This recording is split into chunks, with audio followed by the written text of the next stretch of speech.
करवीर क्षेत्रातील नवदुर्गांमधली एक देवी म्हणजेच छत्रपती शिवाजी पेठेतली फिरंगाई देवी। महाकाली देवीची सहाय्यकारिणी आणि सर्वरोगहारिणी म्हणून या देवीकडे पाहिलं जातं। श्री करवीर क्षेत्रात वरुण तीर्थाच्या पश्चिमेस प्रियंगाई तीर्थाजवळ हिचं तांदळा स्वरूपातील स्थान आहे।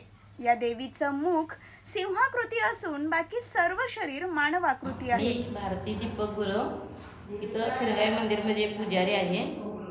इथं फिरंगाईचं महात्म्य म्हणजे फिरंगाई एका भक्ताला प्रसन्न झाले। ते भक्त म्हटला की तू माझ्या संग ये। मग देवी काय म्हटले, तू पुढे चल, मी पाठोपाठ येते, पण तू मागे फिरून पाहायचं नाही। जिथे तू मागे पाहशील तिथे मी थांबणार। तिथं भक्ताला तो येतो पुढं आणि त्याच्यानंतर त्याला शंका येते की आली असेल काय देवी पाठीमागून, म्हणून तो मागं फिरून बघतो। मग देवी इथेच थांबते। मग तो परत देवीला म्हणत असतो फिरगाई असं, त्याच्यावरून देवीचं नाव फिरंगाई पडलेलं आहे। आता या देवीला फिरंगाई हे नाव पडण्यामागे सुद्धा अनेक कारणं सांगितली जातात।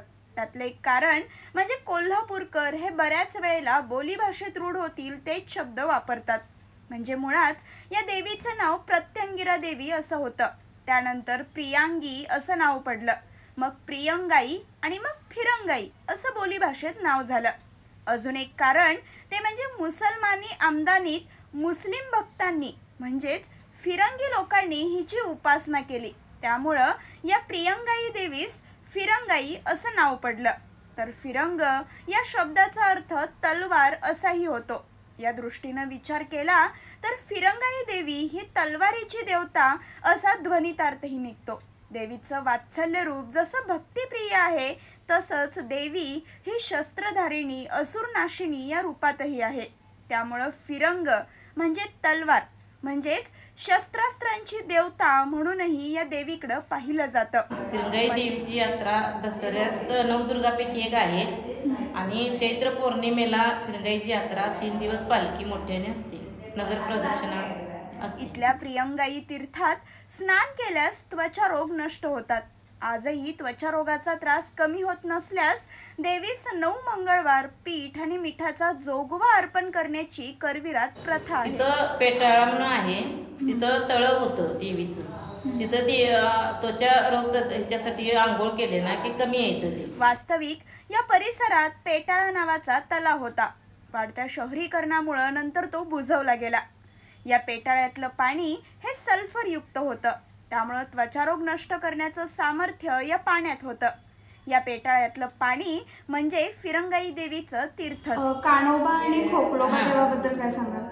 कानोबा म्हणजे कानाचं जर आपल्याला काही कान दुखत असेल, लहान मुलांचे कानातून पस येत असतो, त्याच्यावरती आपण देवाला जर बोललो कान माझा दुखायचं कमी होईल, तिथं कानोलींची माळ असं घालावं लागते, ते घातल्यानंतर कमी येते, ते आख्या तिथं आहे। आणि खोकला कमी होऊ दे म्हणून आपण बोललो ना, खडी साखर आणि लवंग ठेवली की खोकला कमी येतो तिथं, अशी आख्या आहे। मंदिरात कानोबा आणि खोकलोबा या 2 परिवार देवता आहेत।